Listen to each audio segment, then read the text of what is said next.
महीने पहले हुई गुमशुदगी के मामले में सीआईए पुलिस ने एक बड़ा खुलासा किया है। सीआईए पुलिस ने इस गुमशुदगी की शिकायत पर कार्रवाई करते हुए बिहार से पता लगाया है कि इस गुमशुदगी की जिस लड़के की गुमशुदगी हुई थी प्रवीण की, वो बिहार में किसी ने हत्या कर दी। इस हत्या के मामले में वो बिहार पहुंचे गए और पता चला कि इसका एक प्रिया लड़की के साथ संबंध था, जिसके बाद पैसों के लेन देन के चलते प्रवीण की हत्या कर दी गई थी। प्रिया ने और इसके भाई सुमित ने मिलकर प्रवीण की हत्या को अंजाम दिया। बता दें कि इसके बाद उसका शव का अंतिम संस्कार भी कर दिया। बिहार पुलिस ने इस पूरे मामले में मर्डर का मामला दर्ज किया, लेकिन सीआईए पुलिस को इस बारे में खबर नहीं थी। फिलहाल पुलिस ने सुमित को बिहार से गिरफ्तार कर लिया गया। बताया जा रहा है कि प्रवीण और प्रिया गुड़गांव में एक कंपनी में काम करते थे और यहीं उनका पैसों का भी लेन देन था। इसी मामले में प्रिया ने प्रवीण को बिहार बुलाया, जिसके बाद प्रवीण की हत्या को अंजाम दिया गया। वहीं बता दें कि हाथी सीआईए की टीम ने इस पूरे मामले को, इस गुत्थी को सुलझाते हुए प्रिया के भाई सुमित को बिहार से गिरफ्तार किया गया, जिसे 10 दिन के पुलिस रिमांड पर लिया गया है। बहरहाल पुलिस ने बताया कि जल्द ही इस मामले में प्रिया की गिरफ्तारी भी कर ली जाएगी। जनता टीवी के लिए हाथी से बात की। आपातकाल की 50वीं वर्षगांठ के मौके पर हरियाणा के मुख्यमंत्री नायब सिंह सैनी ने गुरुग्राम विश्वविद्यालय में आयोजित महिला मॉक पार्लियामेंट कार्यक्रम में शिरकत की। इस दौरान मुख्यमंत्री नायब सिंह सैनी ने महिला मॉक पार्लियामेंट की कार्यवाही भी देखी। सीएम ने कहा कि आपातकाल के दौरान जिस तरीके की यातनाएं महिलाओं ने सहन की है, वो अपने आप में महिलाओं की जो शक्ति है उसका परिचय करवाती है। सीएम ने कहा कि महिलाओं ने आपातकाल के दौरान कई तरीके के अत्याचार को सहन किया है। मुख्यमंत्री ने इस दौरान कांग्रेस की उस वक्त की सरकार पर निशाना साधा। मुख्यमंत्री ने कहा कि उस वक्त ना कोई देश में अस्थिरता थी और ना ही कोई प्राकृतिक आपदा, लेकिन राजनीतिक हितों को साधने के लिए उस वक्त की सरकार ने देश पर आपातकाल थोप दिया था। हरियाणा के मुख्यमंत्री नायब सिंह सैनी ने कहा कि प्रधानमंत्री नरेंद्र मोदी ने आपातकाल के जो पीड़ित लोग हैं उनको मान सम्मान दिया है। इसके अलावा हरियाणा के मुख्यमंत्री गुरुग्राम में ही आयोजित युवा मॉक पार्लियामेंट कार्यक्रम में भी पहुंचे। मुख्यमंत्री ने कहा कि युवा देश का भविष्य है और युवाओं को अब देश की तरक्की में अपना महत्वपूर्ण योगदान निभाना है। मुख्यमंत्री नायब सिंह सैनी ने युवाओं को ये भी कहा कि वे राजनीति में आए और जो परिवारवाद की राजनीति है उसको खत्म करके अपनी दावेदारी को मजबूत करें। अम्बाला के 12 क्रॉस रोड पर चोरों ने एक बंद घर में हाथ साफ किया। बताया जा रहा है कि परिवार छुट्टियों में करनाल गया हुआ था। जब पड़ोसियों ने उनको फोन किया तो आज सुबह मौके पर पहुंचे और घर का ताला खोल के देखते ही उनके होश उड़ गए, क्योंकि घर की अलमारी का सामान बिखरा हुआ था और कई कीमती सामान घर से गायब था। उन्होंने तुरंत डायल 112 पर पुलिस को सूचना दी। पुलिस मौके पर पहुंची और अंदर का स्थिति की सारा जायजा लिया तो परिवार ने बताया कि उनका सारा नकदी, इसमें से ज्वेलरी, एलईडी और लैपटॉप जैसे कई कीमती सामान मौके से गायब है। फिलहाल पुलिस ने अम्बाला सदर बाम में उनको ले गई। डायल 112 अम्बाला पुलिस सदर थाना में उनको ले जाकर उनका मामला दर्ज किया और पुलिस चोरों की तलाश में जुट पड़ी। कैमरामैन राहुल के साथ कृष्ण भाली, जनता टीवी, अम्बाला।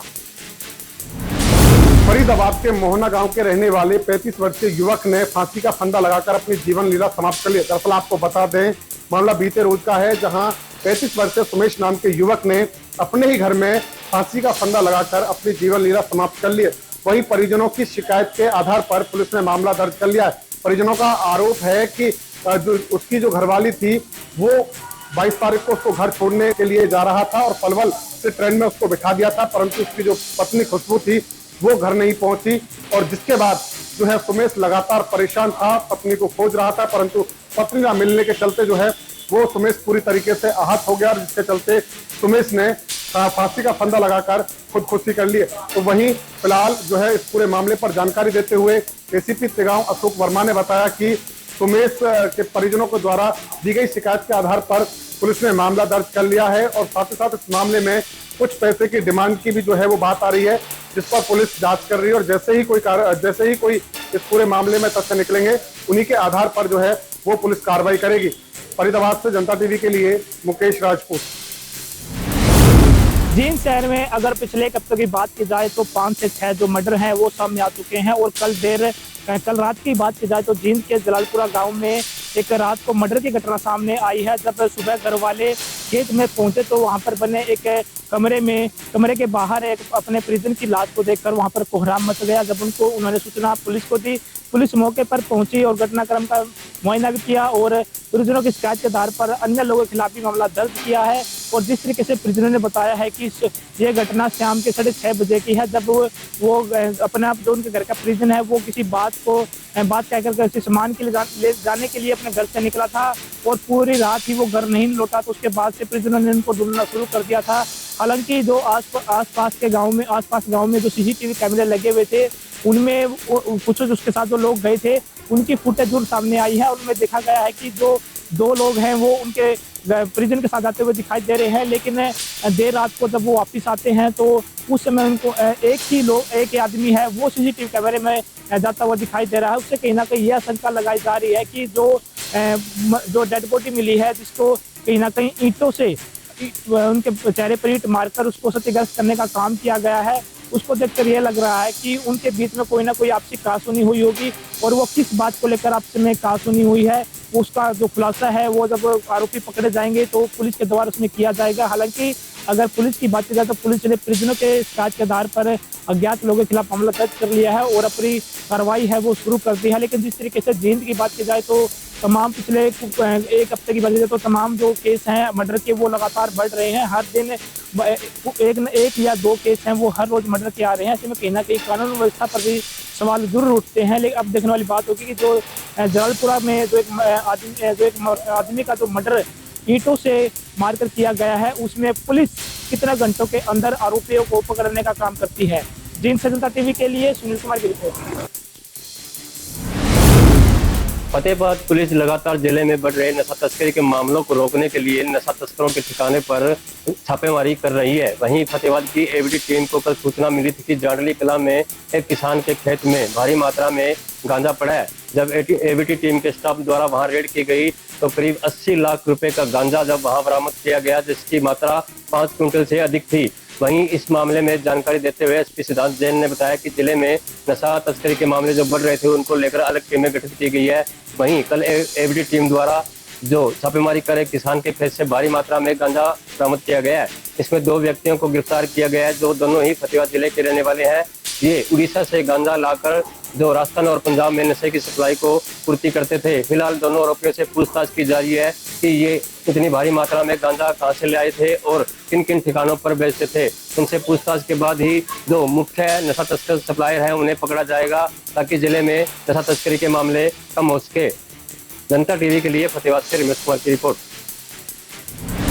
सोनपत विजिलेंस की टीम ने बड़ी कार्रवाई करते हुए महिला पुलिसकर्मी को 1 लाख की रिश्वत लेते गिरफ्तार किया है। सोनपत के महारा निवासी अंकित पर 376 का मुकदमा दर्ज था। इसी एवज में एसआई अंजू ने 1 लाख रुपए की डिमांड की थी। 40,000 रुपये पहले ले चुकी थी और 60,000 रुपये बाद में लेने की मांग की थी।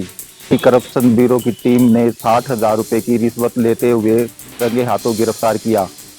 विजिलेंस टीम में इंस्पेक्टर सचिव ने बताया कि महिला को 1 लाख रुपए की रिश्वत में गिरफ्तार किया। फिलहाल पुलिस मामले की जांच कर रही है। सोनीपत से जनता टीवी के लिए कुलदीप सिंह।